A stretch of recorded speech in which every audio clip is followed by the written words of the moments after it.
Bueno, continuamos. Por aquí me preguntan, Eliana Sarmiento, Vladimir, tú que fuiste constituyente, ¿esta ANC del gobierno tiene en algún momento fecha de expiración?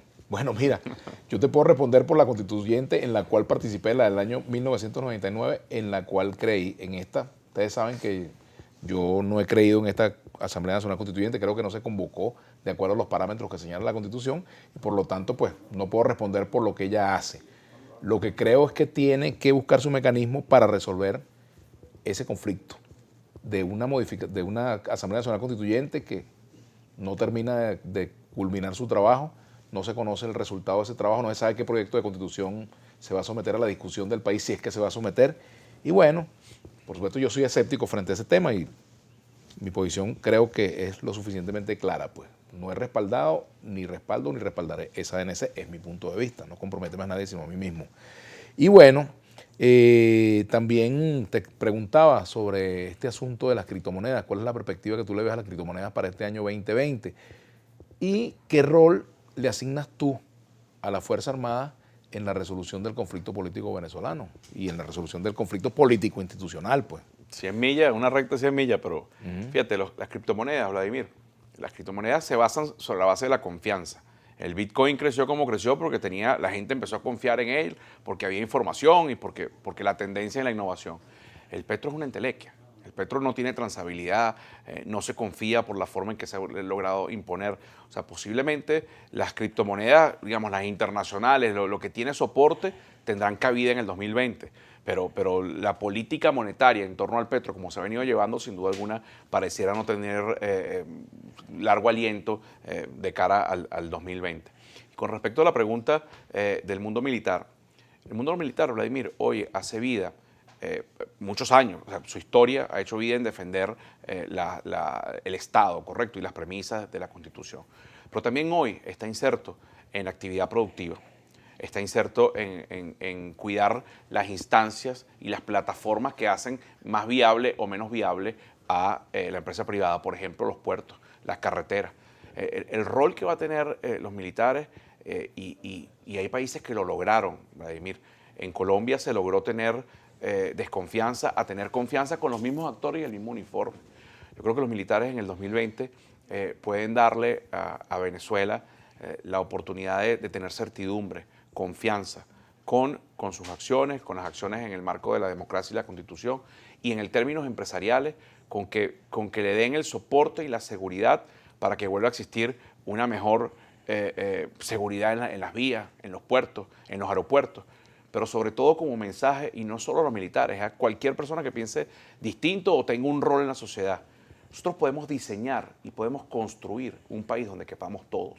Nosotros no podemos seguir solo pensando en nuestra visión, en esa Venezuela que hemos planteado en Fedecámara durante los últimos años, que han planteado otros actores de la sociedad, además reconociéndonos como iguales. No es que tengamos nosotros la verdad absoluta, sino que son propuestas que son perfectibles y construibles con otros actores. Es un país donde las oportunidades, donde el derecho a la vida, el derecho al trabajo, el rescate como el trabajo, como valor en la sociedad, la oportunidad de crecer como crecieron tú, mis padres, como crecí yo, de diseñar tu sueño de vida a través de tu esfuerzo y tu trabajo, sea posible. Y ahí caben los militares. Ese es el rol de 2020, así como cabe la nación chavista, el ciudadano chavista, o como cabe el ciudadano opositor. O sea, en lo personal y en lo institucional, Vladimir, nosotros tenemos confianza en el venezolano. Y el venezolano en general va a responder a unos incentivos y a un entorno de trabajo y de respeto. Entonces, ¿por qué no promoverlo? Pero trabajo y respeto pasa por consensos. Y consensos pasa por justicia, por legalidad, por constitucionalidad.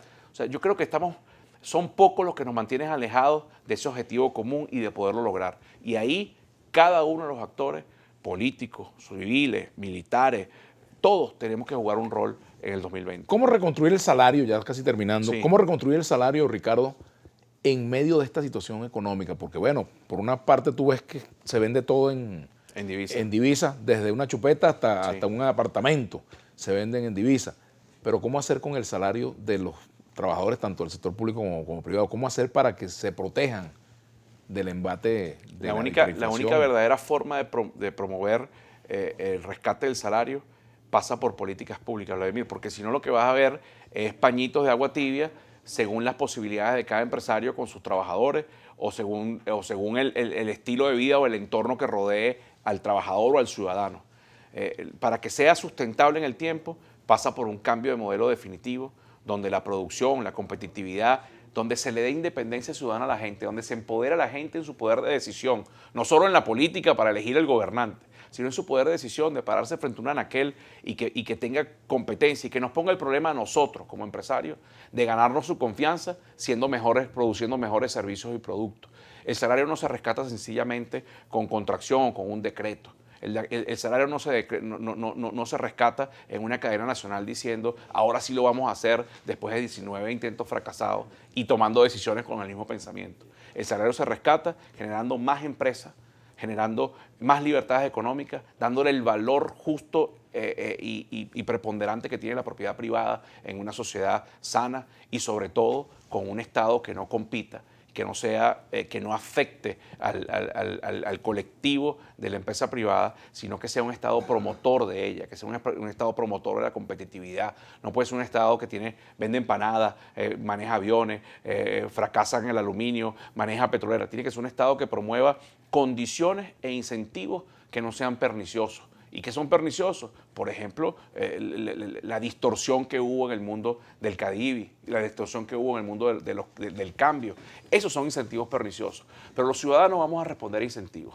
Y si los incentivos en el 2020 son de consenso, de trabajo, de democracia, de institucionalidad, y cabemos todos, posiblemente, y esperemos, esto no es madera, pero igual la toco, que este programa del año que viene sea un programa donde nos encontremos con la multiplicidad de colores y pensamientos ideológicos en un país de mejor calidad de vida.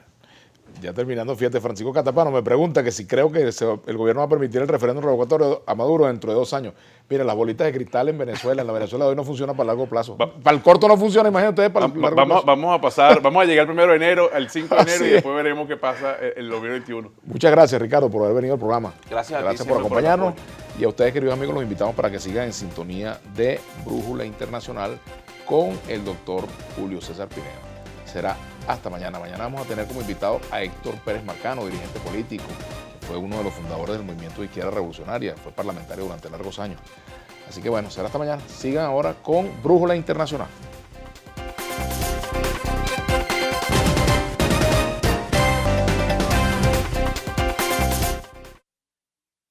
A tu alcance. Porcelanas de la